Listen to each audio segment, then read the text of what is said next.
আমি সারা সকাল সকাল থেকে দুপুর অবধি অপেক্ষা করলাম, বাবা এলো না। বিশ্বাস ছিল আসবে, কিন্তু আমার ছোট্ট মনের বিশ্বাস সেদিন ভেঙে যায়। মিটিং শুরু হয় কিন্তু বাবা আসে না। জানি না সেদিন কিসের মিটিং ছিল, তবে স্কুলে 700 টাকা জমা দিতে হচ্ছিল। এত কষ্ট করে নেওয়া প্রিপারেশনগুলো বৃথা গেল। হাতের উল্টো পিঠে চোখের পানি মুছে ব্যাগ নিয়ে আসছিলাম। রাইমা দৌড়ে এসে বলল হেড স্যার আমাদের ডাকছে, যারা যারা বৃত্তি পরীক্ষা দিবে। আমাকেও যেতে বলেছে। কাঁদো কাঁদো মুখ করে যখন বললাম আমার বাবা তো আসেনি, আমাকে দিবে না পরীক্ষা দিতে, কাঁধে কারো স্পর্শে তাকিয়ে দেখি রাইমার বাবা আর মা দুহাতে আমার দুহাত ধরে বলেছিল, আমি কি পারি না আমার অতিশী মায়ের এইসব ছোট্ট ছোট্ট দায়িত্ব নিতে? সেদিনের পর থেকে হিসেব ছাড়া আমি তাদের পাশে পেয়েছি। ঈদের দিন আমাকে না খাইয়ে ওরা কেউ খেত না, আমার সাথে সব জিনিস ভাগ করে নিত। হয়তো রাইমা হাসতে হাসতে আমার জন্য সব ছেড়ে দিবে, কাকা কাকিও হয়তো আমার মুখের দিকে তাকিয়ে সব সহ্য করবে। তাই বলে দাদা ভাই আমি এতটা খারাপ না যে ওর থেকে সব কেড়ে নিব। তোমার বন্ধুকে বলো আমার রাইয়ের খেয়াল রাখতে। দরজার পাশে দাঁড়িয়ে সায়ান সবটা শোনে। আশ্চর্য, অতসী অনামিকার সাথে ঘটে যাওয়া কাহিনী কেন বলল?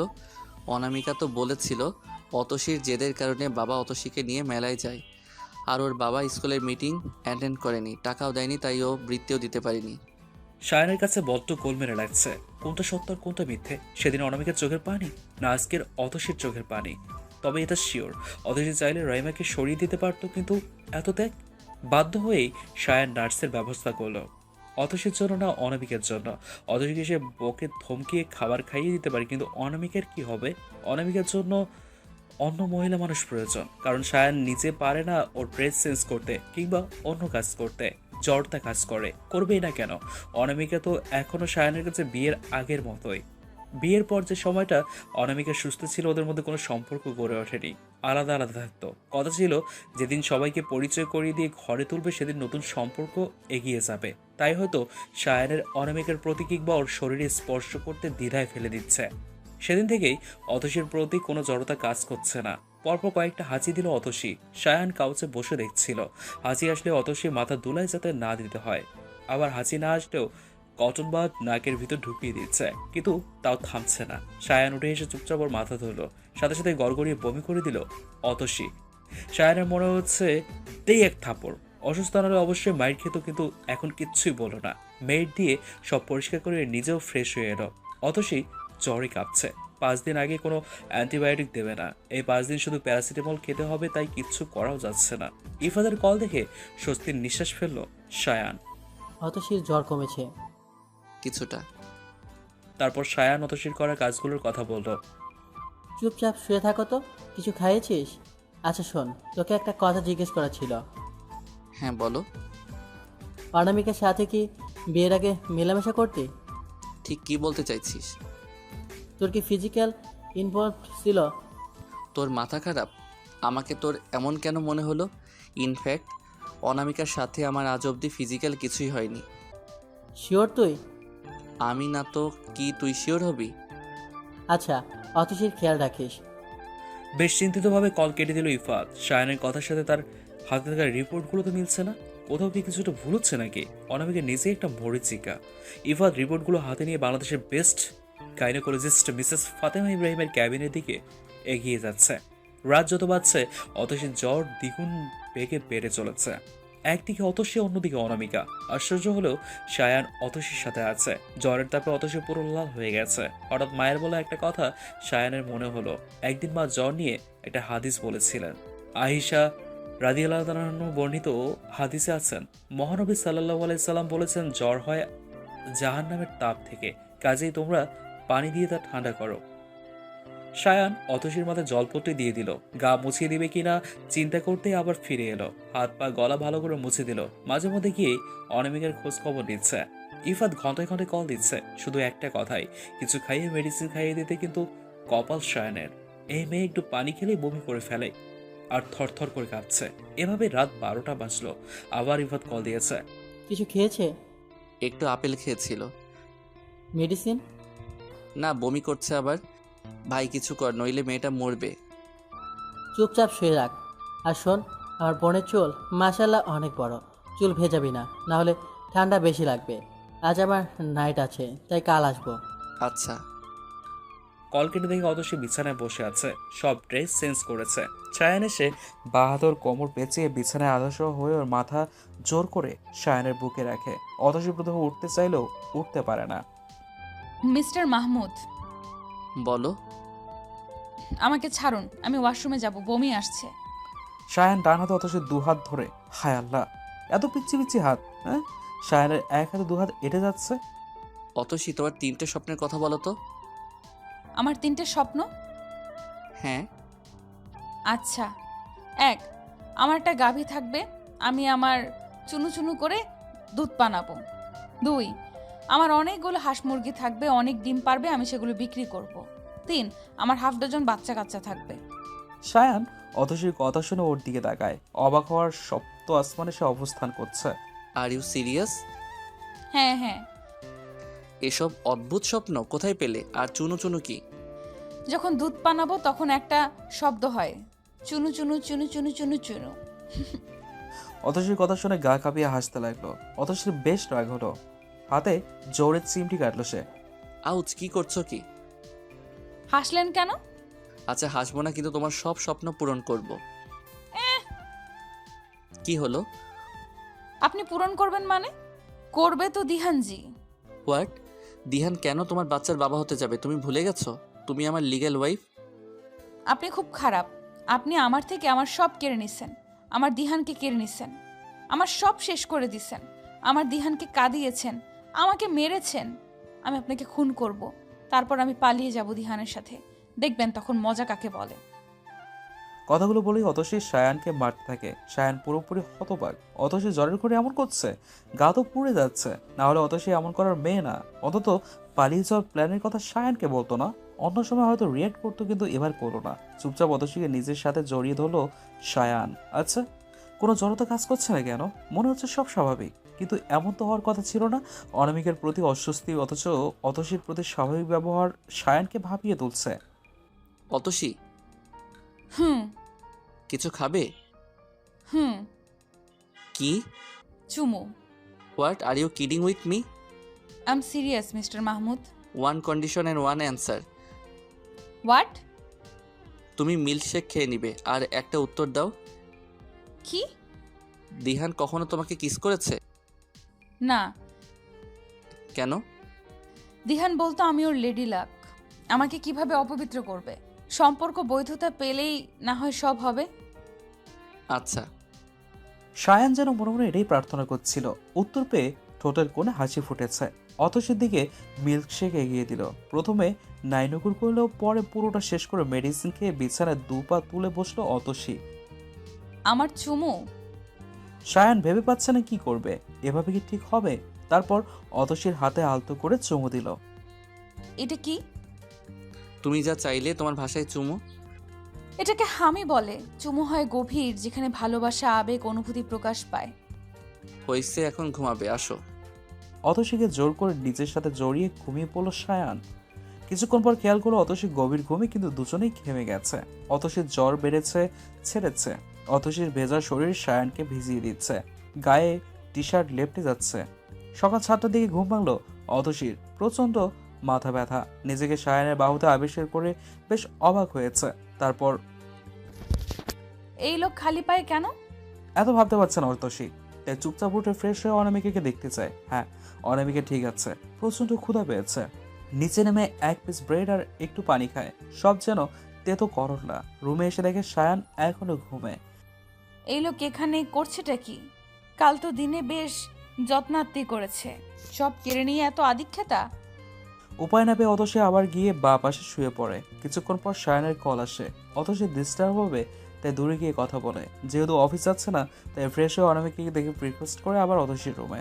অতসীকে সে চোখে হারাচ্ছে। অথচ কেন? 4টা দিন কেটে গেল।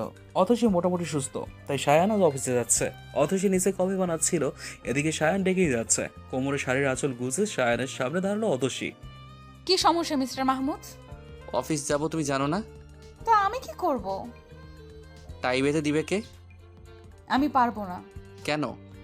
আপনি কত লম্বা, আমি নাগাল পাই না, কোমরে ব্যথা লাগে তো। সায়ান দুহাত আঁকড়ে অতসীকে উঁচু করে। তবুও বাঁধতে হবে। অতসী চুপচাপ বেঁধে দেয়। ওই লোকের মতিগতি কয়েকদিন যাবৎ বিশেষ করে অসুখের সময় থেকে ভালো লাগছে না। কি চায় কে জানে, এমনভাবে কথা বলে, ব্যবহার করে যেন আমি তার বিয়ে করা বউ। বউ? হ্যাঁ, আমি তো তার বউ, তার প্রথম বউয়ের জন্য আনা দাসী। সে চাইলে আমার সাথে এসব করতেই পারে। এসব মনে মনে ভাবতেই টাই বাঁধা শেষ হয়। ছায়ান ছেড়ে দেয়। নার্স বাদ দিয়ে দিন, আমি এখন সুস্থ। তোমার না চিন্তা করলেও হবে, ঠিক সময় খেয়ে নিবে, আজ আসতে লেট হবে, অনামিকার সাথেই থাকবে। আর শোনো, বিশ্রাম নিবে। ইভাদ আসলে ও যা যা বলবে মন দিয়ে শুনবে। সায়ান কথাগুলো বলেই চলে যায়। অতসী নিজের রুমে গিয়ে লম্বা শাওয়ার নেয়। কেমন যেন নিজের শরীর দিয়ে জ্বর স্মেল আসছে। প্রায় 2 ঘন্টা পর সায়ান মিটিং শেষ করে সামনে ল্যাপটপ নিয়ে বসলো। বাসার ফুটেজের স্ক্রিনে অন হতেই চক্ষু চড়ক গাছ। দিহান বাসায় কি করছে? আর ওর সাহস কি করে হয় এভাবে অতসীকে জড়িয়ে ধরার? দিহান অতসীর হাত ধরে টেনে বাহিরে নিয়ে যাচ্ছে। তবে কি সত্যি অতসী দিহানের সাথে চলে যাবে? ডুপ্লেক্স বাড়ির সামনে সায়ানের মিৎসুবিশি পাজেরও দাঁড়ানো। দৌড়ে সায়ান ভিতরে গিয়ে পুরো বাসা অতসীকে খুঁজেও পেল না। তবে কি অতসী সত্যি দিহানের সাথে চলে গেছে? বাসায় এতগুলো লোক, এতগুলো গার্ড, কেউ কেন দিহানকে আটকায়নি? অতসী বলে জোরে চিৎকার করে ড্রয়িং রুমে থাকা শোপিসের কর্নারে জোরে আঘাত করে। কাছে দেয়াল নিমিশে ভেঙে যায়। মাথা নিচু করে বসে আছে সায়ার, চোখে মুখে রাগে স্পষ্ট, দৃষ্টি নিচের দিকে। কাজের লোকগুলো ততক্ষণে চুপচাপ দাঁড়িয়ে আছে এক করে। হঠাৎ খেয়াল করলো খালি পায়ে লাল পাড়ের কালো শাড়ি পরা কেউ সায়ানের সামনে দাঁড়িয়ে আছে। মুখ তুলে তাকাতেই দেখলো অতসী বা হাতে আঁচলের সাথে পেঁচাচ্ছে, আবার খুলছে। সায়ান 1 মিনিট অপেক্ষা করে না, হাত ধরে টানতে টানতে অতসী রুমের দিকে এগিয়ে যায়। জোর করে ওয়াশরুমে নিয়ে শাওয়ার অন করে অতসীকে ভিজিয়ে দিচ্ছে। অতসীর 2 হাত গলা পিঠ থেকে কিছু একটা ধুয়ে ফেলার চেষ্টা করছে। অতসী চুপচাপ সহ্য করলো। এখন মনে হচ্ছে চামড়া সহ তুলে ফেলবে এই লোকটা। কি হচ্ছে কি মিস্টার মাহমুদ? আমার লাগছে তো। সায়ান চুপচাপ ওর কাজ করেই চলেছে। এবার অতসী জোর করে সরে এলো। সায়ান চোখ তুলে ওর সামনের দিকে তাকাতে অতসীর চোখে পড়লো সায়ানের লাল টকটকে হয়ে যাওয়া 2 চোখ। লোকটা অদ্ভুত, এইভাবে কেউ ভিজে? অফিস থেকে এসে কোটটায় এমনকি জুতোও খুলেনি। আল্লাহ, এবার নতুন কি মুসিবত। সায়ান অতসীকে আবার টেনে শাওয়ারের নিচে এনে 2 হাতে আঁকড়ে ধরে উপরে উঠিয়ে নিজের কপালের সাথে কপাল ঠেকিয়ে রাখে। পানিতে দুজন ভিজছে, অতসীর নাক দিয়ে শ্বাস নিতে পারছে না। বারবার মুখে পানি এসে জমা হচ্ছে, অথচ নড়ে চড়ে লাভ নেই। এবার অতসীর মুখের ভিতর পানি জমিয়ে খুব সুন্দর করে সম্পূর্ণ পানি সায়ানের দিকে দিল।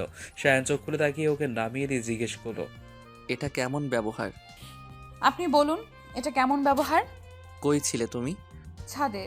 আমাকে না বলে কোথাও গেলে খুন করে ফেলবো।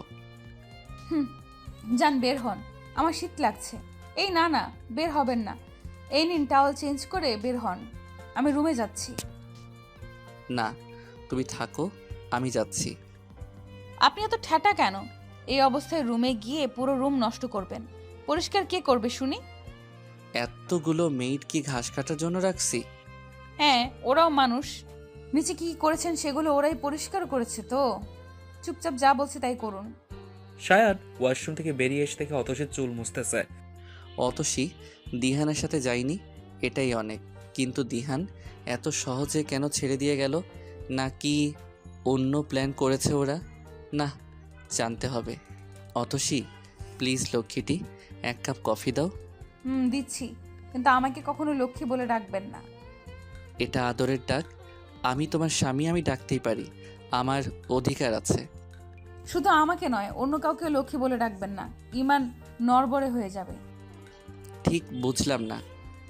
লক্ষ্মী, যাকে হিন্দুরা ধন, ঐশ্বর্য ও সৌভাগ্যের অধিষ্ঠাত্রী দেবী মনে করে, তাই এই শব্দ দিয়ে তারা উক্ত বিশ্বাসকে স্মরণ করে থাকে।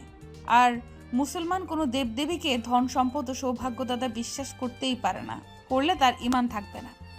তাই এটা একটি সুস্পষ্ট শিকরি ও কুফরি কথা। এই শব্দটি বর্জন করা প্রতিটি মুসলিমের কর্তব্য। আল্লাহ বলেন, তারা কি জানে না আল্লাহ যার জন্য ইচ্ছা রিজিক প্রশস্ত করেন, যার জন্য ইচ্ছা সীমিত করেন। এতে রয়েছে মুমিনদের জন্য নিদর্শন। সূরা জুমার 52। হযরত সুহাইব রাদিয়াল্লাহু তাআলা আনহু থেকে বর্ণিত, তিনি বলেন, রাসূলুল্লাহ সাল্লাল্লাহু আলাইহি ওয়াসাল্লাম বলেছেন, মুমিনের বিষয় কতই না সুন্দর, তার সকল আস্থা তার জন্য কল্যাণকর, আর এটা একমাত্র মুমিনেরই বৈশিষ্ট্য। যদি সে নিয়ামত ও সুখ লাভ করে তাহলে সে আল্লাহর কাছে শুকরিয়া আদায় করে, ফলে তা তার জন্য কল্যাণকর হয়। আর যদি সে মুসিবতে আক্রান্ত হয় তাহলে সবর করে, ফলে এই অবস্থাতেও তার জন্য কল্যাণকর হয়। সহি মুসলিম, হাদিস 2999। সায়ান অতসীর দিকে এক ধ্যানে তাকিয়ে আছে। অতসী ও অনামিকা দুজন যেন এক পয়সার এপিট ওপিট। অনামিকার মুখে সারাদিন ব্র্যান্ডেড কসমেটিক্স কিংবা ডিজাইনার ড্রেসের নাম থাকতো, অথচ অতসী ঠিক যেমনটা একজন পারফেক্ট রমণী হওয়া উচিত। কিন্তু সায়ানের অনেক প্রশ্ন জমে আছে, যার উত্তর শুধুই অনামিকা। ল্যাপটপে ফুটেজ অন করে কানে ইয়ারফোন লাগালো সায়ান। স্ক্রিনে দেখা যাচ্ছে দিহান আসছে অতসীর সামনে। অতসী সবে রুম থেকে বেরিয়েছে। দিহান দৌড়ে ডুপ্লেক্সের উপর তলায় অতসীর রুমের সামনে এসে অতসীকে জড়িয়ে ধরেছে। অতসী চুপচাপ। কিছুক্ষণ পর দিহান অতসীকে ছেড়ে ওর হাত ধরে বলল, চল মাই লেডি, এক মুহূর্ত থাকতে হবে না। কি বলছেন এসব? ছাড়ুন। মানে কি? ছাড়বো তো, আগে চলো। আমি সব শুনেছি, আগে বলোনি কেন? এভাবে সব শেষ করে দিতে পারো না অতসী? তুমি চলো, সব ঠিক করে দিব, আই প্রমিস। কি ঠিক করবেন? আমরা এখান থেকে বেরিয়ে প্রাইভেট জেটে করে সোজা সিঙ্গাপুর যাব। তারপর সেখান থেকে তোমাকে নিয়ে অনেক দূরে। সেখান থেকে সায়ানকে ডিভোর্স লেটার পাঠিয়ে দিবে। ব্যাস, সব ঠিক হয়ে যাবে। আর রাইমা? রাইমা সব জানে, ও বলেছে ও চলে যাবে। তুমি চলো। এই বলে দিহান অতসীর হাত ধরে টান দেয়। এটা হয় না দিহান। রাইমার কি দোষ? দিহান, আমি তোমার দিহানজি। দিহান কেন বলছো? কারণ আমি পারবো না রাইমার সুখে বাধা হয়ে দাঁড়াতে। মেয়েটা কি শুধু রাইমা বলে ত্যাগ করছো? তোমার মনে হয় তুমি আমার সাথে না গেলে আমি নাচতে নাচতে রাইমাকে নিয়ে সংসার করব? তাহলে সরি, আমি পারবো না। রাইমা আপনার বিয়ে করা বউ, আর আপনি তো জানেন রাইমা আমার জন্য কি। রাইমার জায়গায় অন্য কোনো মেয়ে হলে হয়তো আমি আমার জায়গা ছাড়তাম না, কিন্তু আমি রাইমার সুখ কেড়ে নিতে পারবো না। রাইমার মা বাবার অবদান আমার জীবনে অনেক।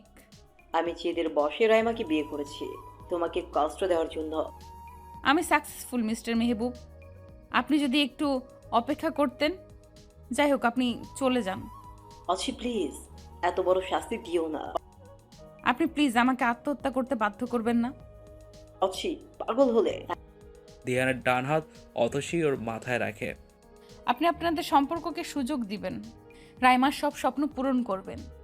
এমনটা না করলেও পারতে। তুমি জানো আপুর পর তুমি আমার সব।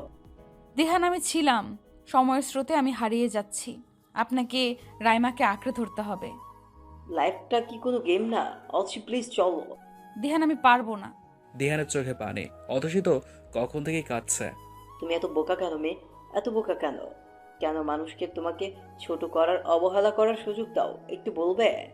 যারা তোমার ধারে কাছে আসার যোগ্যতা রাখে না তারাও তোমাকে কথা শুনিয়ে যায়, আর তুমি চুপচাপ থাকো। কেন প্রতিবাদ করতে পারো না? যদি শুরু থেকে সেই সব মানুষকে জবাব দিয়ে আসতে, তাহলে আজ এত দূর আসতো না। সাহস কি করে পায় কেউ তোমাকে কিছু বলার? কি প্রয়োজন সেসব মানুষকে সম্মান দেওয়ার যারা তোমাকে দিচ্ছে না? একসময় আপনিই বলতেন এসব ইগনোর করতে, সমালোচনা সহ্য করতে। এইসব বাধা না আসলে উপরে ওঠা যায় না।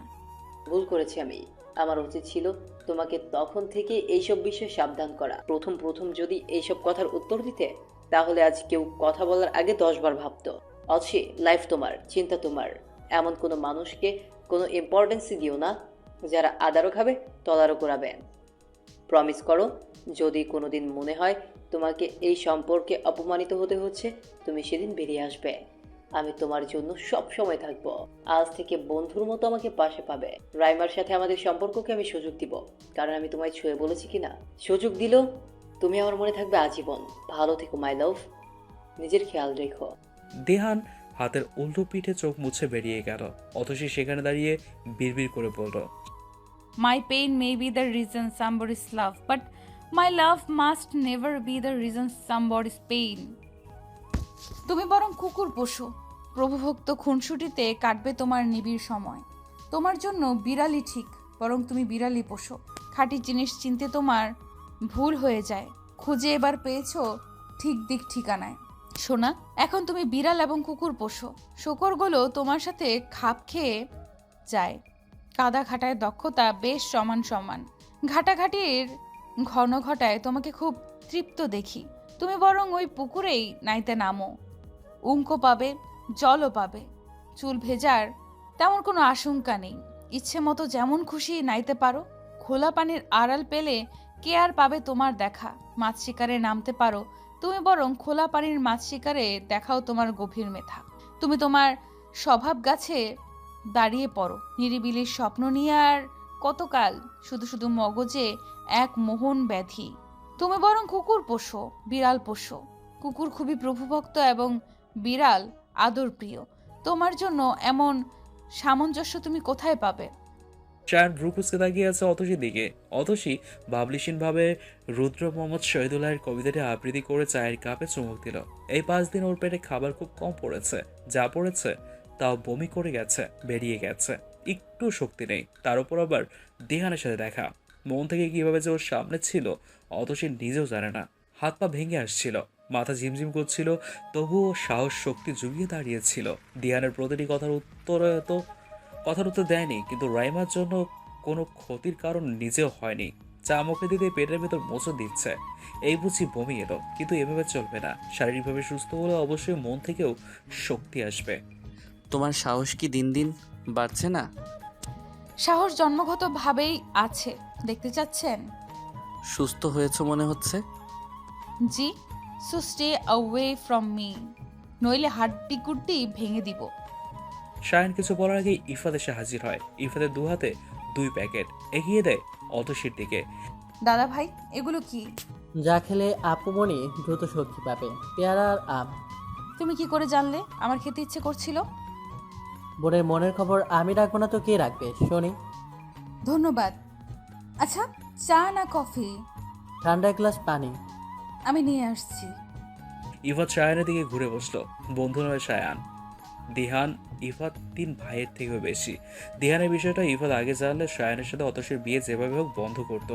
অনেকের কাছে অ্যাটেনশন শিকার ইফাত খুব ভালো করেই জানে অতসীর প্রতি শায়ানের রাগ ছিল কেন অতসী ওর মাকে ফিরিয়ে দিয়েছিল। তারপর অনামিকার ন্যাকামিতে ডুবে যায় শায়ান, কিন্তু জেদের বসে অনামিকার সাথে সম্পর্ক রাখলেও ভালো যে সে অতসীকে শুরু থেকেই বাসত, এটা আর কে না বুঝলেও ইফাত বেশ বোঝে। অনামিকার প্রতি শায়ানের শুধুই করুণা ছিল, অন্য কিছু নয়। কিন্তু এই বোকা ছেলেটা এতদিনেও বুঝলো না অনামিকা শুধুই মরিচিকা, যার সব থেকে বড় প্রমাণ ইফাতের হাতে। আচ্ছা ইফু, 4-5 দিনে কাউকে ভালোবাসা যায়?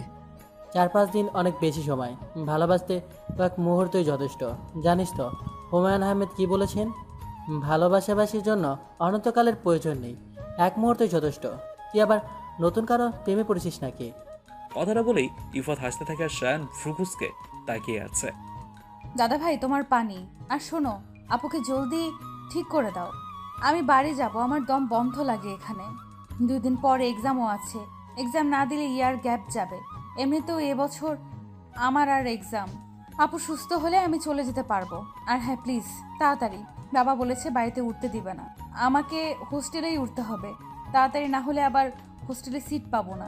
অতসীর কথা বলে ধপ করে বসে পড়লো। এবার কিচ্ছু বলো না। হ্যাঁ, অনামিকা সুস্থ হলেই সব রহস্যের জট খুলবে। ওর রিপোর্টগুলো দেশের বাইরে পাঠানো হয়েছে, খুব দ্রুত আসবে। কিন্তু অনামিকা সুস্থ হওয়ার আগে এই বিষয়ে ইফাতকে গোপন রাখতেই হবে, যে করেই হোক। পুরো ফ্ল্যাটে কেউ নেই। রাইমা এঘর ওঘর করে দিন কাটাচ্ছে। দিহানের প্রতি অভিযোগ নেই, না অতসীর প্রতি। আশ্চর্য হলো দিহানকে ভালোবাসতে শুরু করেছে, কিন্তু অতসী না। রাইমা চলে যাবে। অতসী শুধু হারিয়েছে, কিছুই পায়নি। এবেলা না হয় একটু সুখী হোক। একটা রুমের সামনে দাঁড়িয়ে আছে রাইমা।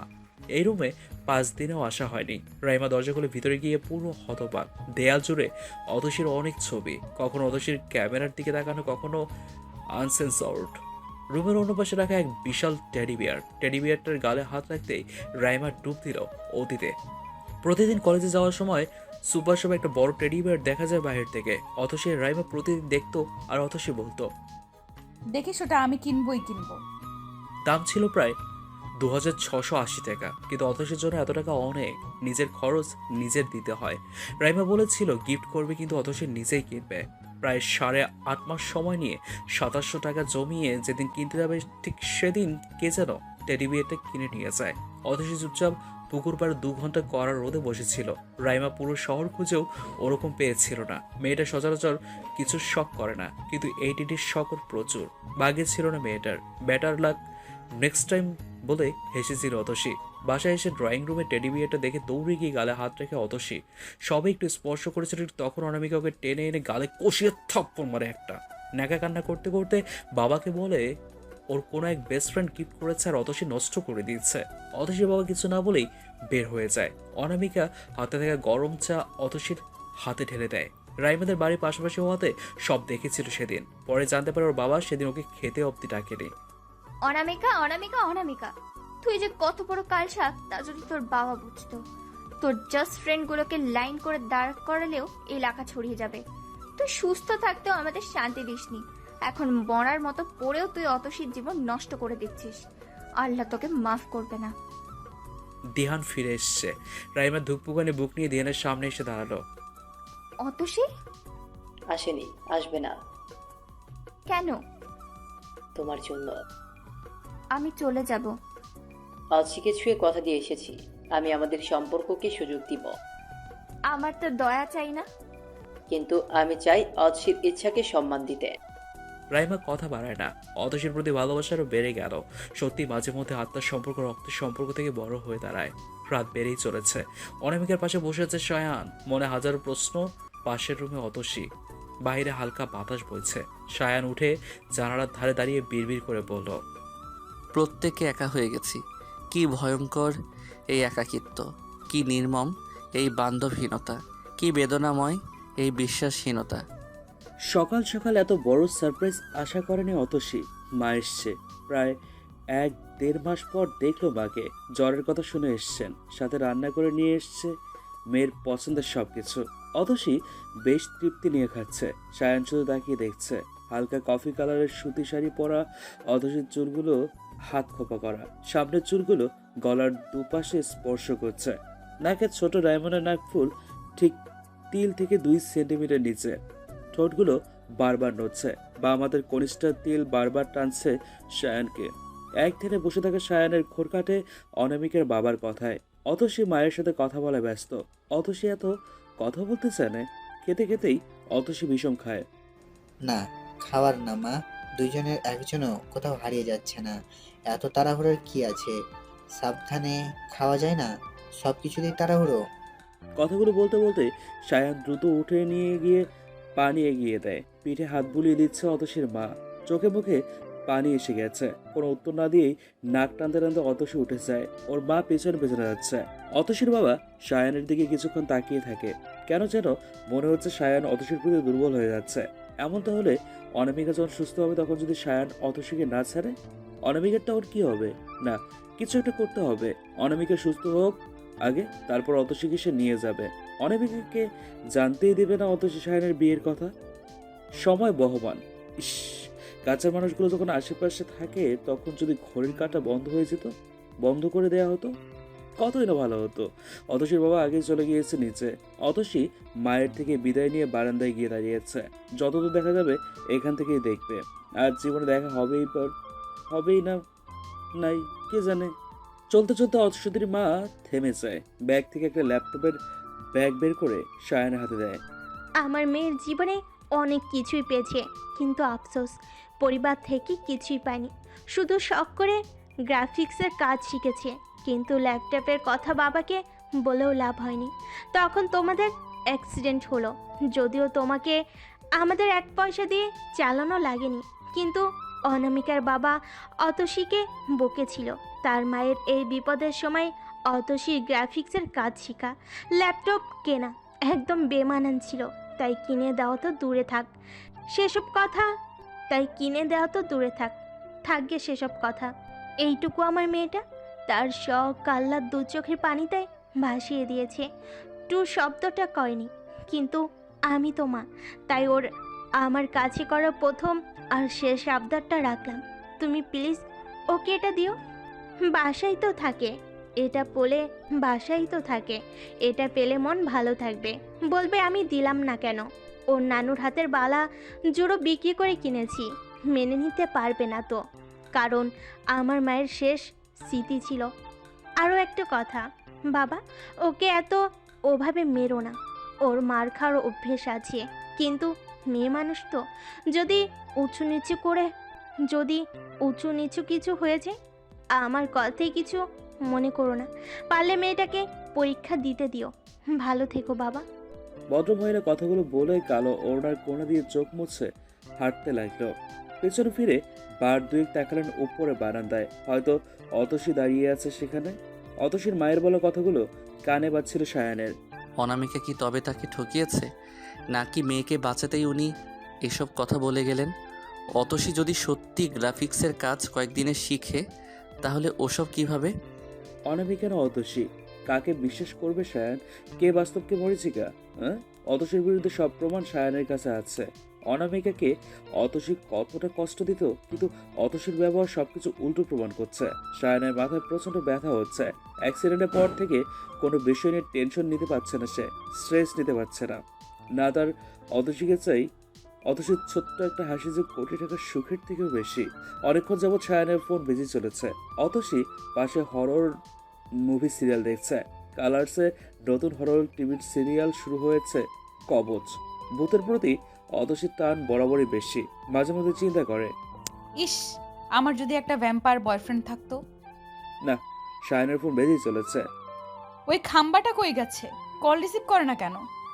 ব্রেক দেওয়াতে অতসী বাধ্য হয়ে কল পিক করতে ওপাশ থেকে বলতে থাকে, সোনা পাখি, কল রিসিভ করতে এত সময় লাগে? ঘুমোচ্ছিলে নাকি? আসসালামু আলাইকুম ভাইয়া, আপনার বয়ফ্রেন্ড ভুলে ফোন বাসায় রেখে গেছে, আসলে বলবো। হোয়াট দ্য হেল অতসী, কি বলছো? আমি সায়ান। হ্যাঁ, আমি মনে করেছি আপনার কোন boyfriend. What kind of nonsense is this? Are you mad? আমি কি করে বুঝবো আপনি কল দিয়েছেন? স্ক্রিনের নাম উঠেছিল মাই ফোন লেখা উঠছে, তো মনে করছি আপনার বিএফ কল দিছে, যেহেতু ছেলে কণ্ঠ। Will you please stop? আচ্ছা। আমাকে দেখে তোমার অমন মনে হয়?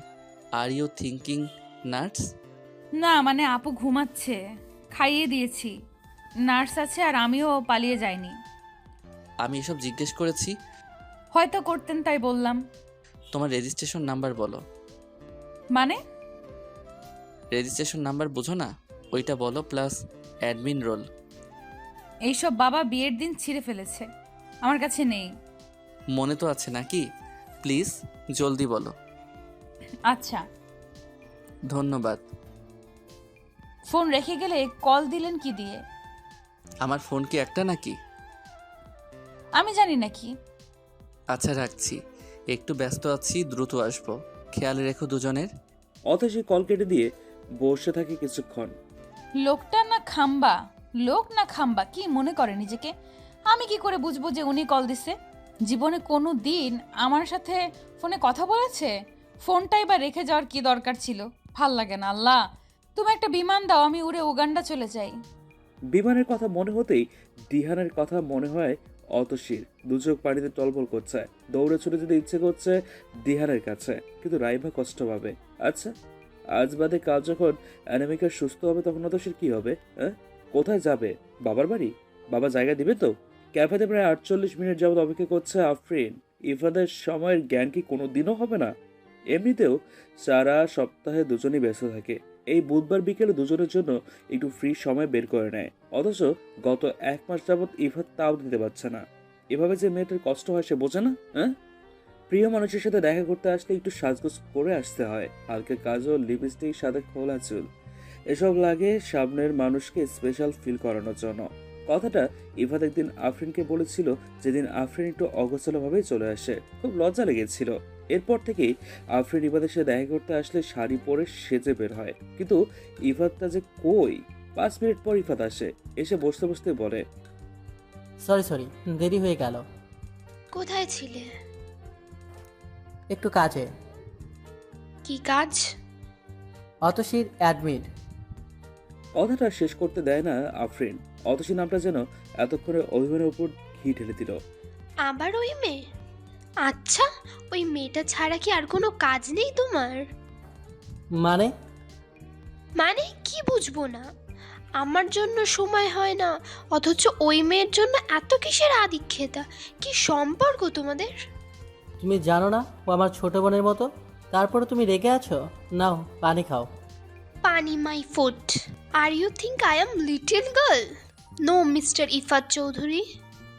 Afrin, relax dear. পোনা, মায়ের পেটের বোন ছাড়া আর কেউ কোনোদিন বোন হতে পারে না। আর ওই মেয়ে তো আরোই না। যে নিজের বোনের সতীন হতে পারে, সে আর যাই হোক কারোর বোন হতে পারে না। নাকি তুমি ওকে রক্ষিতা হিসেবে রাখতে চাইছো? এনাফ আফরিন, এতক্ষণ অনেক বলেছ। আর না, তুমি সব জানার পরও এইভাবে বলতে পারলে? আজ ডিসাইড করো, আতশী না আফরিন। যদি বলি অতসী? তাহলে আজকেই আমাদের শেষ দেখা, আমাদের মাঝে সব শেষ হয়ে যাবে। আমি অতসীকেই বেছে নিব। ইফাদ, হ্যাঁ, তোমার মতো আফরিন আমার লাইফে অনেক আসবে। ইপ্তিকে হারিয়ে আমি অতসীকে পেয়েছি, আমি ওকে ছাড়তে পারবো না। ভালো থেকো আমার ভালোবাসা। ইফাত চোখের পানি মুছে বেরিয়ে আসে। আফরিন এখনো বসে আছে। এভাবেই ইফাত একটা রাস্তার মেয়ের জন্য ওকে ছেড়ে দিল। অপরদিকে ইফাত ভাবছে, মেয়েটার জন্মই হয়তো আজন্ম পাপ হয়ে গেছে। কেউ তোকে স্বাভাবিকভাবে নিতেই পারে না রে বোন। কিছু চিন্তা করিস না, তোর এই ভাই তোর জন্য যে কোনো কিছু করতে সবসময় প্রস্তুত। ক্যাফেতে বসে আছে দিহান, অতসী।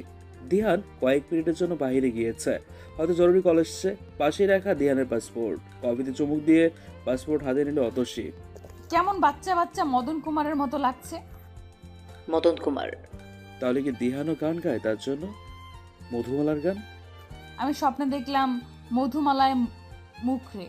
স্বপ্ন যদি মিথ্যা হইব, গলার হার কেন বদন হইব গোমা? আমি স্বপ্নে দেখলাম মধুমালার মুখরে। স্বপ্ন যদি মিথ্যা হইব, আংটি কেন বদল হইব গোমা? আমি স্বপ্নে দেখলাম মধুমালার মুখরে। স্বপ্ন যদি মিথ্যা হইব, পালঙ্ক কেন বদল হইব গোমা? আমি স্বপ্নে দেখলাম মধুমালার মুখরে। বাহ, মধুমালার গান গাইছে যে। দিহান এটাকে ঘ্যান মানে অতসীর হাতের পাসপোর্ট দেখে জিজ্ঞেস করে, এটা এখানে? কিছু দরকার ছিল তাই নিয়ে এসেছিলাম। আপনারও পাসপোর্ট লাগে? কেন লাগবে না? না মানে পাইলটদের আবার কিসের পাসপোর্ট? তারা নিজেরাই তো প্লেনের ড্রাইভার, তাদের পাসপোর্ট লাগাটা বেমানান না? অতসীর কথা শুনে দিহান হাসবে না কাঁদবে খুঁজে পায় না।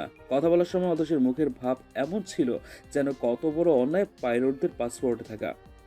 পাসপোর্ট না থাকলে তো আমরা বাইরের দেশে স্টে করতে পারি না, তাই লাগে। অবশ্য তুমি যদি বলো তাহলে হয়ে যাক রাজপথে মিছিল, হবে হরতাল, হবে অনশন, বন্ধ হবে এই পাইলটদের পাসপোর্টের নিয়ম। কবিতাটা মোটেও মেলেনি। ড্রাইভার মন দিয়ে ড্রাইভ করেন। ততক্ষণে কথা বলতে বলতে গাড়িতে এসে বসেছে দুজন। পাসপোর্টটা এখনো অতসীর হাতে। ছবি দেখে হেসেই যাচ্ছে। দিহান তাকিয়ে আছে। মেয়ের মাথা গেছে নাকি? একদম মদন কুমার লাগতেছে। তুমি মধুমালা হইলে আমি মদন কুমার হইতেও রাজি। তারপর রাতে গলার হার পালঙ্ক বদল হবে, আমি গান গাইব, স্বপ্নে দেখি মধুমালার মুখরে। দূর থেকে রাইমা দেখলো দিহান পাসপোর্ট হাতে নিয়ে বসে বসে হাসছে। মানুষটাকে এই প্রথম হাসতে দেখলো। অমায়িক হাসি। হাসতে দেখে মনে শান্তি আসছে। আচ্ছা, দিহান কি সত্যিই কোনোদিন মেনে নেবে রাইমাকে? ইস, যদি অতসীর সাথে যোগাযোগ করতে পারতো তাহলে দিহানের মনে ঠিকই জায়গা করে নিতে পারবে। এসব কথা ভাবতেই আবার রাইমার মনে হলো, আচ্ছা, আমি কি অতসীকে ঠকাচ্ছি? ওর জায়গা জোর করে কেটে নিচ্ছি? অতসী যদি ফিরে আসলে কি হবে? না, রাইমা বোঝাবে অতসীকে দিহানের কাছে ফিরে আসার জন্য। কারণ ওদের দুজনের সুখ অতসীর ফিরে আসাতেই। টিভি অন রেখেই অতসী কাউচে গুটিসুটি মেরে শুয়ে আছে। চুল খুলে আঁচল ফ্লোরে শুয়ে আছে। শায়দ নিজেও খুব ক্লান্ত। অ্যাক্সিডেন্টের পর থেকে শরীরটা ভালো যায় না। একটু হতেই ক্লান্তি চলে আসে। চুপচাপ অতসী কোলে উঠিয়ে নিয়ে অতসীর বিছানায় শুয়ে দেয়। শায়নের প্রচন্ড মাথা ব্যথা করছে। ঠিক মতো ঘুম হয় না। কাউচে আর কত ঘুমানো যায়? হ্যাঁ, উপরতলায় 4টি রুম। একটি ওর মা বাবার। সে রুমে কাউকে যেতে দেয় না, কারণ রুমের আনাচে কানাচেতে আছে তাদের স্পর্শ। আরেকটিতে অনামিকা, যা শায়নের রুম। পাশের রুম স্টাডি রুম, অন্য রুমে অতসী। ফ্রেশ হয়ে অতসীর পাশে শুয়ে পড়লো। সাথে সাথেই যেন রাজ্যের ঘুম জেগে বসেছে দু চোখে। অতসী বেশ বুঝতে পারছে তার পাশে কেউ একজন আছে।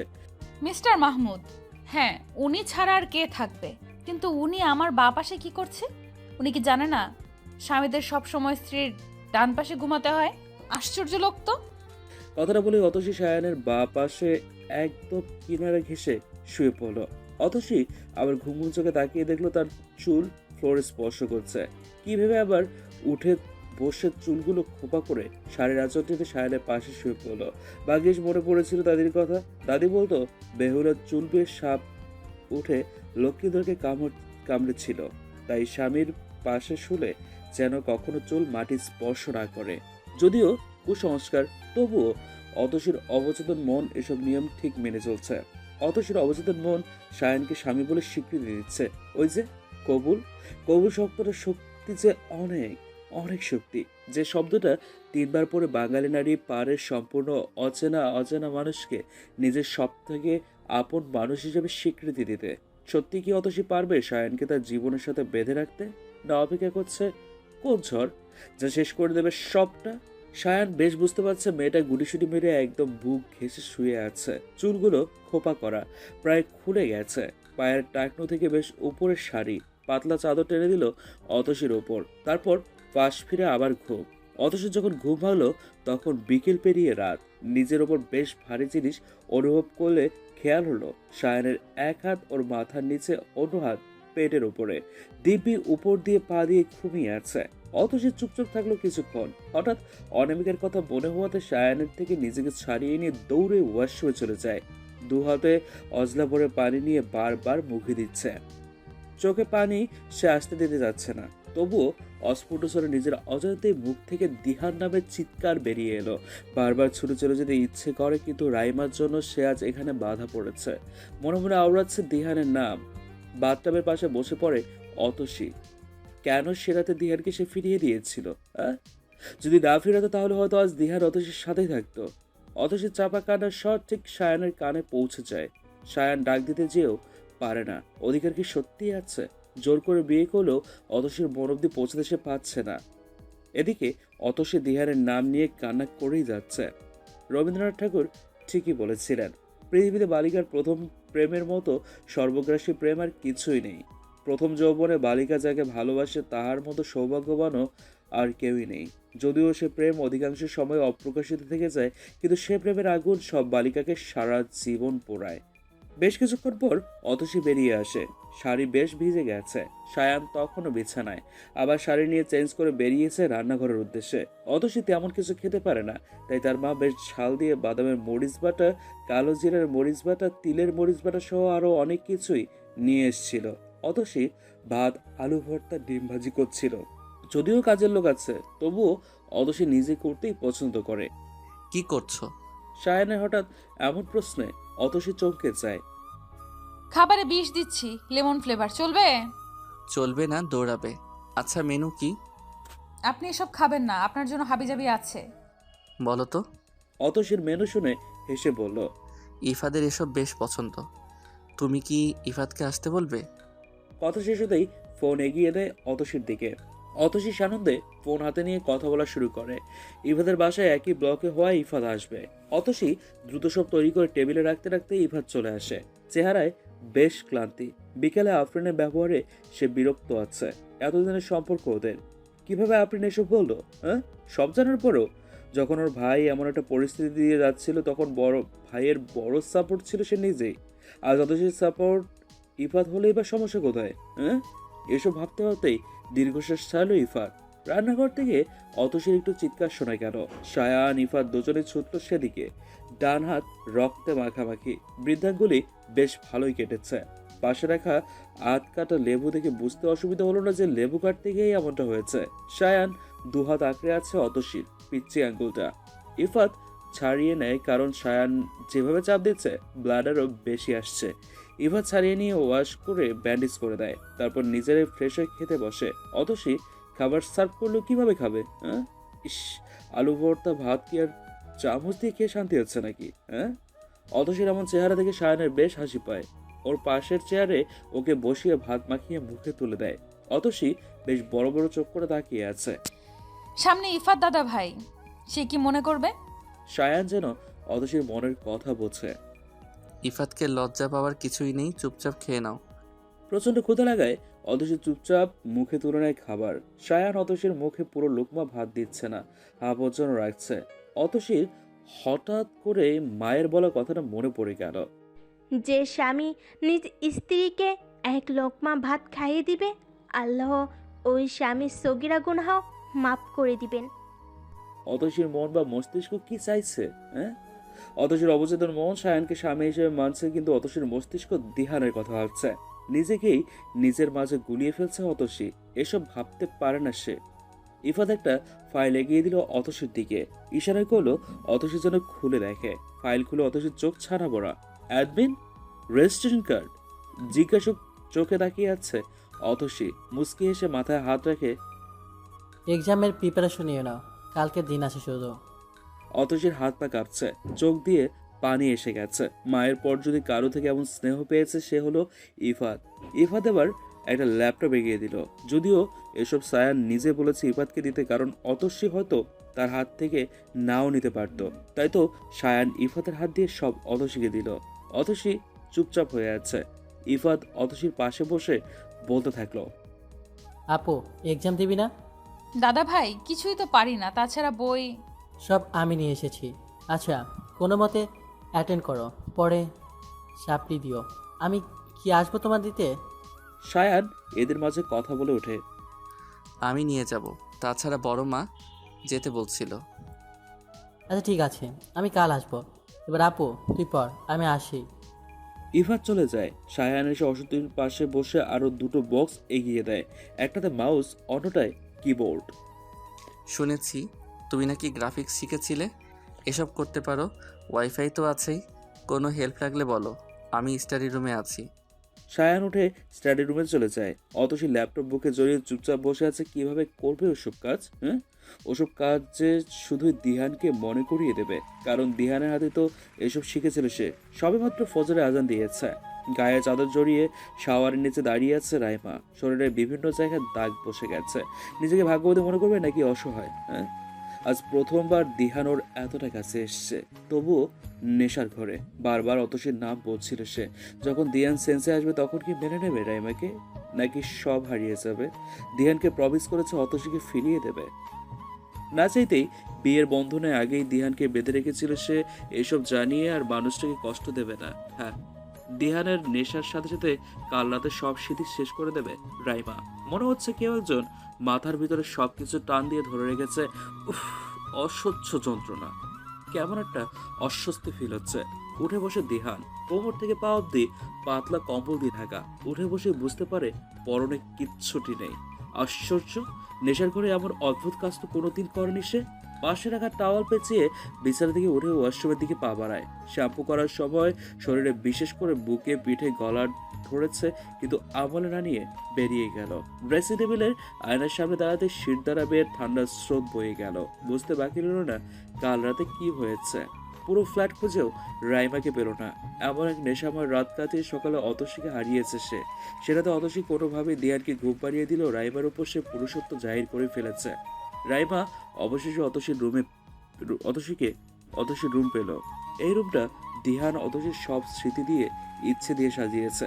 রাইমা অতসীর ছবির দিকে তাকিয়েছিল, কারো আভাস পেয়ে পেছনে তাকালো। দিহান উঠে গেছে। রাইমা দ্রুত গিয়ে লেবু পানি এনে দিল। দিহান চুপচাপ খেয়ে ওর দিকে তাকালো। মেয়েটার চোখ অস্বস্তিতে ফেলছে। দিতে না করেই জিজ্ঞেস করলো, রাইমা, কাল রাতে কি হয়েছে? কিছুই না। সত্যি করে বলো। হায় রে পুরুষ, কিভাবে বলবো? আপনি মেনে নিতে পারবেন? আপনার কাছে আমি যে শুধুই অতসী ছিলাম, রাইমা না। Teacher aquarium. রাইমা চুপচাপ দাঁড়িয়ে আছে। এতক্ষণে চোখে পানি জমে গেছে তার। রাইমাকে চুপ থাকতে দেখে দিহানের রাগ বেড়ে গেল। একে তো চিন্তা হচ্ছে, আবার এই মেয়ে চুপ হয়ে আছে। হাতের গ্লাস সজোরে ফ্লোরে ফেলে দিয়ে দু হাতের রাইমার দু বাহু ঝাঁকিয়ে চিৎকার করে বলে উঠল, answer me, god damn it, just answer me. Raima মাথা জাগায়। দিহান উত্তর পেয়ে অতসীর ছবির পাশে দেয়ালে হাত মুঠো পাকিয়ে আঘাত করে। রাইমা দ্রুত গিয়ে দিহানকে থামিয়ে কাঁদো কাঁদো কণ্ঠে বলতে থাকে, আপনার কোনো দোষ নেই দিহান, আপনি নেশা ছিলেন। আমি গিয়েছিলাম আপনাকে আনতে, ঠিক তখন আপনি যা করেছেন অতসী ভেবে করেছেন। আমি পেরে উঠিনি আপনার শক্তিতে, দোষ আমার। প্লিজ এভাবে নিজেকে কষ্ট দেবেন না। অতসী কিচ্ছু জানবে না। আমি চলে যাব তো, অতসীর জায়গা ওরই থাকবে। প্লিজ দিহান, নিজেকে আঘাত করবেন না, আমার কষ্ট হচ্ছে। দিহান এক পলক তাকায় রাইমার দিকে। কি দিয়ে বানিয়েছে আল্লাহ এই দুই মেয়েকে? হ্যাঁ, এরা খালি যাইতেই চায়, কখনো অধিকার কেন চায় না? হ্যাঁ, রাইমা ঠিকঠাক দাঁড়িয়ে থাকতে পারছে না। দিহান ওকে রুমে নিয়ে বসিয়ে দিয়ে বাইরে কোথাও চলে যায়। রাইমা শুধু যাওয়ার পথে তাকিয়ে চোখের পানি ফেললো আর বলল, কাল রাতটা দিহান অন্যরকম হতে পারতো। আমি এমনিতেও আমার সবটা আপনাকে দিতাম, কিন্তু অতসী। ইফাত এসে রাইমাকে চেক আপ করে নিল। এতটা প্যানিক হওয়ার কিছুই নেই, হালকা পেন কিলার দিলেই পেন চলে যাবে। রাইমাকে দেখে ইফাত দিহান এসে দাঁড়ালো বারান্দায়। সিগারেট হাতে ব্যালকনিতে দাঁড়িয়ে আছে দিহান। সামনে আকাশের দিকে তাকিয়ে হাতের সিগারেটটা এগিয়ে দিল ইফাতের দিকে। সিগারেটে টান দিতেই দিহান বলল, I raped her last night. কথাটা শুনেই ইফাত চমকে না থমকে যায়। হাতে সিগারেট মাটিতে ফেলে দিয়ে রেখে দাঁতে দাঁত চেপে বলতে থাকে, শালা, তোরা দুইটা আসলেই মানুষ না, বর মানুষ। তোরা কি করে আমার বন্ধু? এক বন্ধু এক মেয়েকে জোর করে বিয়ে করে, তাকে ইচ্ছে মতো মারবে, আবার সেবা যত্ন করবে। অন্য বন্ধুর বিয়ের দিন জানবো আমার বন্ধুর প্রাক্তন প্রেমিকা অন্য বন্ধুর বউ। প্রাক্তনকে দেখানোর জন্য সে জেদ করে মেয়েটার বেস্ট ফ্রেন্ডকে বিয়ে করবে, আবার তাকে ছেড়ে দিয়ে আগে প্রেমিকাকে আনতে চাইবে। রাত পোহাতেই ফোন দিয়ে এনে বলবে আই রেপড হার। শালা, তোরা মানুষ না তোরা বন মানুষ? রাগে গিজগিজ করতে করতে ইফাত বেরিয়ে গেল। দিহান যাওয়ার দিকে তাকিয়ে দীর্ঘশ্বাস ছাড়ল। গরম দুধের গ্লাস হাতে নিয়ে এগিয়ে যায় রুমের দিকে। রাইমা কপালের ওপর ডান হাত রেখে শুয়ে আছে। দিহানের উপস্থিতিতে উঠে বসে দিহান হাতের গ্লাস এগিয়ে দেয়। চুপচাপ রাইমা চুমুক দিল দুধের গ্লাসে। আচ্ছা, আপনি কি করে বুঝলেন? এইসব লোকানোর মতো? আমি না বলতে কি তুমি বলতে না? না। কেন লুকিয়ে যেতে? হ্যাঁ, আমি অতসীর জায়গা নিতে চাই না। অতসীর জায়গা আমি দিতেও পারবো না, কিন্তু তুমি বড্ড সিনেমাটিক। মানে? রাতে ফিজিক্যাল হলে ছেলেদের মনে থাকে না, বা তারা বোঝে না।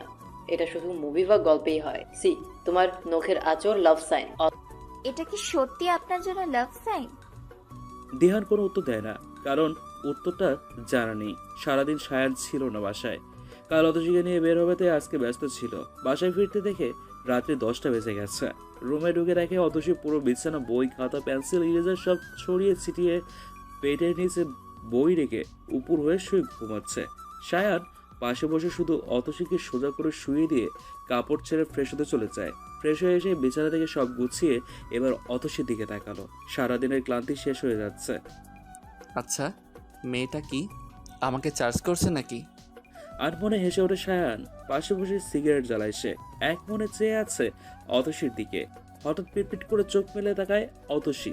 আহ্লাদি গন্ধে জিজ্ঞেস করে, কি খাচ্ছেন? সিগারেট। আমিও খাবো। সায়ান চোখ বড় বড় করে তাকাতেই অতসী উঠে বসে। নিশ্চিত পাগলামি করবে। অতসী ঘুমের মধ্যে এমন পাগলামি করে অতসীর মা বলেছিল। এই না না। খাবো দিন। আমি ফেলে দিচ্ছি। আমি খাবো তো। সায়ান ধমক দিতে অতসী রেগে উঠে যাচ্ছিল। পেছন থেকে সায়ান কোমর জড়িয়ে নিজের কোলে বসিয়ে নেয়। শাড়ির ফাঁকে হাত দিয়ে নাক ডুবায়। ছাড়ুন, নইলে মারবো। মারো। আমি সিগারেট খাবো। প্লিজ কথা বলো না, অনুভব করো কি? আমার স্পর্শ। কবিতা শুনবো। বলবো। চুলে সায়ান অতসীকে উঠিয়ে আয়নার সামনে নিয়ে দাঁড় করায়। এলোমেলো এলো চুল, ঘুম ঘুম চোখে অতসী আয়নের দিকে তাকিয়ে সে সম্পূর্ণ সায়ানকে ভিত্তি করে দাঁড়িয়েছে। সায়ানের এক হাত তার 2 হাত ধরেছে। হয়তো সকালে অতসীর এসব কিছুই মনে থাকবে না, তবুও সময়টা থেমে যাচ্ছে না কেন? হ্যাঁ, আয়নায় ইশারা করে বলতে শুরু করে, ওই যে ছোট লোকটাকে দেখছো, পছন্দ মতো ফুল ফুটলো না বলে মাটি থেকে উপড়ে ফেলে দিল গাছটাকে। ছেলেটার ভীষণ জিদ, ও কখনো প্রেমিক হতে পারবে না। এই তো সেদিন কাচের জানলা দিয়ে রোদ ঢুকছিল বলে কাঁচওয়ালার বাড়িতে গিয়ে তাকে কি বকা। কাঁচওয়ালা তো সাদা কাচের রোদ ঢুকবে না এমন আবার হয়? ছেলেটার খুব জেদ, ও শুধু দেখে আর চেনে, বুঝতে জানে না। প্রেমিক হতে গেলে ঋতু বুঝতে হয়, যেমন কোন ঋতুটার বুক ভর্তি বিষ, কোন ঋতুটা ভীষণ একা একা, কোন ঋতুটা প্লাবন, কোন ঋতুতে খুব কৃষ্ণচূড়া ফোটে। ছেলেটা ঋতুই জানে না, ও শুধু দেখে আর চেনে, বুঝতে জানে না। ছেলেটা কখনো প্রেমিক হতে পারবে না। প্রেমিক হতে গেলে গাছ হতে হয়, ছায়ার মতো শান্ত হতে হয়, বৃষ্টির জন্য অপেক্ষা করতে হয়। যেদি মানুষেরা কখনো গাছ হতে পছন্দ করে না, তারা শুধু আকাশ হতে চায়। রুদ্র গোস্বামী। সায়ান অতসীকে যেদিন প্রথম দেখেছিল সেদিন ছিল মঙ্গলবার। দূরে একটা মেয়ে লাফালাফি করছে কিছুটা পারার জন্য। একটু কাছে যেতে দেখলো মেয়েটা পেয়ারার কচি পাতা পাড়ার জন্য লাফাচ্ছে। কামিজের কাটা অংশ একটু দূরে সরে যেতেই চোখ দুটো প্রথমে মেয়েটার কোমরে গিয়ে আটকে গিয়েছিল। ছোট্ট একটা তিল লাফালাফির জন্য খোপা করা চুল খুলে কোমর গড়িয়ে নিচের দিকে দুলছে। ব্যর্থ। ক্লান্ত হয়ে মেয়েটা চুপচাপ কোমরে হাত গুজে জোরে জোরে শ্বাস নিচ্ছে। কিছুক্ষণ পর কই যেন চলে গেল। সায়ান গাছের নিচে এসে খুঁজলেও পেল না। একটা ডাল ভেঙে লুক ঝুলিয়ে রাখলো। দূরে গিয়ে তাকিয়ে দেখলো মেয়েটা এসে ভাঙা ডাল দেখে শান্তির হাসি দিল। কচি পাতা মুখে গুজে আবার যেন কই হারিয়ে গেল। ঠিক এভাবেই প্রথম দেখেছিল অতসীকে মায়ের সাথে গ্রামে বেড়াতে গিয়ে। অতসী নানুর বাড়ির এলাকাতে। অতসীকে এই একটু দেখতেই ভালো লাগে সায়ানের। তারপর শুধু একটু দেখার অপেক্ষা। দেখা মিলল প্রায় 3 ঘন্টা 57 মিনিট পর। নদীর বাঁকে একটি গাছের গুঁড়োতে বসে সায়ান সিগারেট টানছিল। প্রায় 7 বছর বিদেশে থেকেছে, কয়েকদিন হলো এসছে। যথেষ্ট স্মার্ট ছেলে হলেও মেয়েদের নিয়ে এতটা ভাবেনি, কিন্তু এই মেয়ের জন্য মন কেমন কেমন যেন করছে। ওই যে একটা অনুভূতি আছে না, বুকের মাঝে ঠিপঠিপ করে শ্বাস নিতে কষ্ট লাগে, পেটে যেন কেমন অনুভূতি হয় সেই রকম। নদীতে কিছু মেয়ে গোসল করছে, তারা অতসীকে বারবার ডাকলেও অতসী না করছে। কথা শুনে বোঝা যাচ্ছে সাঁতার পারে না অতসী। সায়ান একটু পাশ ফিরে অন্যদিকে বসলো, যেখান থেকে শুধু অতসীকে দেখা যায়। ফোনে টুকটুক করে কয়েকটা ছবি তুলে নিয়েছিল। অতসীকে বুকে নিয়ে আদর্শ অবস্থায় এক হাতে ফোনে স্লাইড করে অতসীর সেই ছবিগুলো সায়ান দেখছিল। অতসীর কথা মনে হচ্ছিল। আজ অতসী এত কাছে, কিন্তু সেদিন অতসী কেন সব উল্টো পাল্টে দিয়েছিল? খুব কি প্রয়োজন ছিল? বিয়ের প্রস্তাব ফিরিয়ে দিতে সমস্যা নেই, কিন্তু মাকে অপমান কেন করেছিলে? সেই জেদ ধরে অনামিকার সাথে সম্পর্ক, বিয়ে। কিন্তু আমি তোমাকে ভুলতে পারিনি। অনামিকার সাথে এতটা খারাপ তুমি করতে? যে অতসী সায়ান মাহমুদকে ফিরিয়েছিল, সে কিভাবে আমার বন্ধু দিহানের প্রেমে পড়ল, আমি সহ্য করতে পারিনি। প্রতিশোধের নামে ছিনিয়ে এনেছি আমার ভালোবাসাকে। দিহানের বিয়ের দিন খুব মেরেছিলাম, তাই না? কি করব? দিহানের স্পর্শগুলো তোমার শরীরে আমার সহ্য হচ্ছিল না। আমি চাইলেও এখন তোমার উপর রাগ জেদ দেখাতে পারছি না। তবে কিছু তো একটা আছে। যেদিন সেই রহস্যের জট খুলবে, সেদিন সব ঠিক হয়ে যাবে। অতসীর চুলগুলো খুলে দিয়ে বিড়ি কাটতে কাটতে কথাগুলো ভাবছিল সায়ান। পিচ্ছি মেয়েটা শাড়ি পরে, সামলাতে তো পারেই না। তবে কোমরে আঁচল গুজে যখন কাজ করে গিন্নি গিন্নি লাগে। হঠাৎ অতসী উঠে বসে। সায়ান তখনও শুয়ে আছে। অতসী ঘুম ঘুম চোখে বলে ওঠে, আপু মরে গেছে, অনামিকা আপু মারা গেছে। অতসী কান্না করতে করতে কথাগুলো বলছিল। সায়ান দ্রুত উঠে অনামিকার রুমে যায়। নার্স মাথায় হাত রেখে ঘুমোচ্ছে। না, সব ঠিক আছে। অতসী ততক্ষণে দরজায় এসে দাঁড়িয়েছে। কান্না করতে করতে হিসকে উঠে গেছে। অতসী দাঁড়িয়ে থাকতে পারছে না। পেছন ফিরে সায়ান দেখে অতসী প্রায় পড়েই যাবে। 2 হাতে শক্ত করে ধরে। চুলগুলো পুরো পিঠে এলোমেলো। অতসী স্বপ্ন ছিল, আর কিছু না। শান্ত হও। আপু আপু মারা গেছে। না, কিছুই হয়নি। আপুর কাছে যাব, ছাড়ুন। আপু আমার জন্য মরে গেছে। আপু। অতসী প্লিজ শান্ত হও, স্বপ্ন ছিল। সায়ান অতসীকে খুব যত্ন করে নিজের বুকের সাথে ঠাঁই দিয়ে দাঁড় করায়। যদিও পারে না, তবুও চুল পেঁচিয়ে রাখে। আঁচল ঠিক করে চোখ মুছে অনামিকার কাছে গিয়ে নিজের পাশে বসিয়ে হাত ধরে। অতসী তখনও ফুপিয়ে কান্না করেই যাচ্ছে। অতসীর ডান হাত সায়ান হাতের মুঠোয় নিয়ে অনামিকার গালে স্পর্শ করিয়ে বলে, দেখো তোমার আপু ঠিক আছে, খুব দ্রুত সুস্থ হয়ে উঠবে। অতসী সায়ানকে ছাড়িয়ে অনামিকার বুকে মাথা রাখে। না, সত্যিই বেঁচে আছে। স্বপ্ন দেখছিল সে। উঠে দাঁড়াতে আবার বসে পড়ে। শরীর ধকল নিতে পারছে না। সায়ান অতসীকে টেনে বুকে নিয়ে এক হাত অনামিকার মাথায় রাখে। জানি না ভবিষ্যতে কি হবে, তবে আমি আমার সব দায়িত্ব পালন করব।